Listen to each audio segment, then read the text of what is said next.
ពីផ្ដល់រថពាសដែក Striker ដ៏មានឥទ្ធិពលចំនួន17គ្រឿងឲ្យប្រទេសថៃសហរដ្ឋអាមេរិកនឹងផ្ទេរបច្ចេកវិទ្យាធ្វើសង្គ្រាមពហុដែនជំនាន់ចុងក្រោយដែលរួមបញ្ចូលដែនគោកអាកាសសមុទ្រ Cyber និងអវកាសថែមទៀតដែលនឹងបដូរសមត្ថភាពកងទ័ពថៃពីទ័ពប្រពៃណីទៅជាទ័ពសង្គ្រាម Digital យោងតាមកាសែតខៅសូតជំនួយនេះត្រូវបានប្រកាសឲ្យដឹងតាមរយៈជំនួបរវាងមេបញ្ជាការកងទ័ពថៃលោកប៉ាណាខ្លៅផតទុកនិងលោកម៉ាថូ ម៉ាក់ហ្វាឡិនអគ្គបញ្ជាការរងនៃកងទ័ពអាមេរិកនៅថ្ងៃទី24ខែកុម្ភៈឆ្នាំ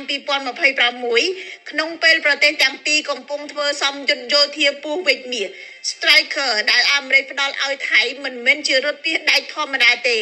វាគឺជាយានពាសដែកដែលត្រូវបានប្រើដោយកងទ័ពអាមេរិកក្នុងសង្គ្រាមអ៊ីរ៉ាក់និងអាហ្វហ្គានីស្ថានរថពាសដែកនេះមានបណ្ដោយប្រវែង7ម៉ែត្រទទឹង2.7ម៉ែត្រទម្ងន់20តោនអាចដឹកកងទ័ពចូលតំបន់ប្រយុទ្ធក្នុងល្បឿនលឿនវាធន់ទៅនឹងការវាយប្រហារដោយគ្រាប់បែកនិងគ្រាប់កាំភ្លើងធំ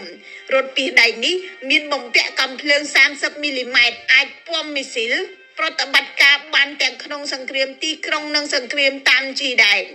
យោងតាមអាមីមៀលតម្លៃរថ Cross Striker មួយគ្រឿងអាចចន្លោះពី4ទៅ5លានដុល្លារក៏ប៉ុន្តែចំពោះថៃអាមេរិកប្រគល់រថ Cross ទាំងនេះឲ្យក្រោមកម្មវិធី Exchange Defense Articles ដែលមានន័យថាអាមេរិកផ្ទេរឧបករណ៍យោធាដែលអាមេរិកបានប្រើរួចតែនៅមានសមត្ថភាពប្រើប្រាស់ពីស្តុកកងទ័ពរបស់ខ្លួនទៅឲ្យប្រទេសសម្ព័ន្ធមិត្តក្នុងតម្លៃទាបឬក៏មិនគិតប្រាក់តែម្ដងចំណុចសំខាន់លើសពីរថពាសដែកនេះគឺការផ្ទេរបច្ចេកវិទ្យាធ្វើសង្គ្រាម Cyber និងអវកាសពីអាមេរិកទៅថៃបច្ចេកវិទ្យាសង្គ្រាម Cyber សំដៅទៅលើការវាយប្រហារប្រព័ន្ធបច្ចេកវិទ្យា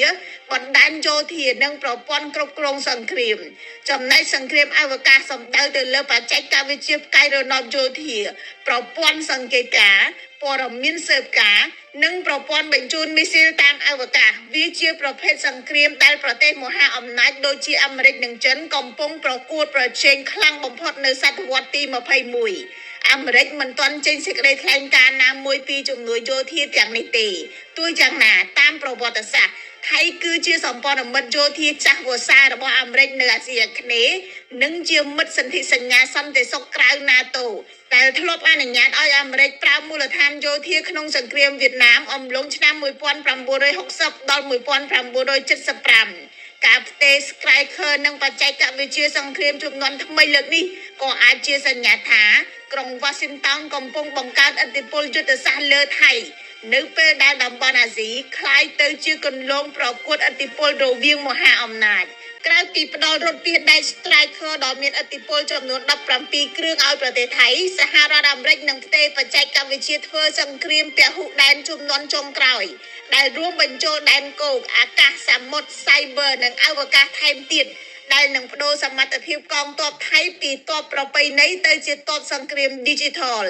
យោងតាមកាសែតខៅសូតជំនួយនេះត្រូវបានប្រកាសឲ្យដឹងតាមរយៈជំនួបរវាងមេបញ្ជាការកងទ័ពថៃលោកប៉ាណាខ្លៅផតទុកនិងលោកម៉ាថូ ម៉ាក់ហ្វាឡិនអគ្គបញ្ជាការរងនៃកងទ័ពអាមេរិកនៅថ្ងៃទី24ខែកុម្ភៈឆ្នាំ2026ក្នុងពេលប្រទេសទាំងពីរកំពុងធ្វើសំយុទ្ធយោធាពូជវិជ្ជមាស Striker ដែលអាមេរិកផ្ដល់ឲ្យថៃមិនមែនជារថពាសដែកធម្មតាទេវាគឺជាយានពាសដែកដែលត្រូវបានប្រើដោយកងទ័ពអាមេរិកក្នុងសង្គ្រាមអ៊ីរ៉ាក់និងអាហ្វហ្គានីស្ថានរថពាសដែកនេះមានបណ្ដោយប្រវែង7ម៉ែត្រទទឹង2.7ម៉ែត្រទម្ងន់20តោនអាចដឹកកងទ័ពចូលតំបន់ប្រយុទ្ធក្នុងល្បឿនលឿនវាធន់ទៅនឹងការវាយប្រហារដោយគ្រាប់បែកនិងគ្រាប់កាំភ្លើងធំរថពាសដែកនេះមានបំពាក់កាំភ្លើង30មីលីម៉ែត្រអាចពំមីស៊ីលប្រតិបត្តិការបានទាំងក្នុងសង្គ្រាមទីក្រុងនិងសង្គ្រាមតាមជីដែនយោងតាមអាមីមៀលតម្លៃរថ Cross Striker មួយគ្រឿងអាចចន្លោះពី4ទៅ5លានដុល្លារក៏ប៉ុន្តែចំពោះថៃ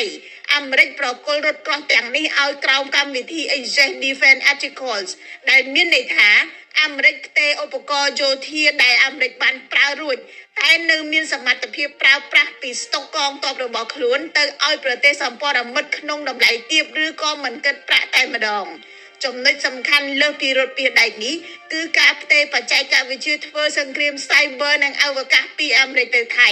បច្ចេកវិទ្យាសង្គ្រាម Cyber សំដៅទៅលើការវាយប្រហារប្រព័ន្ធបច្ចេកវិទ្យា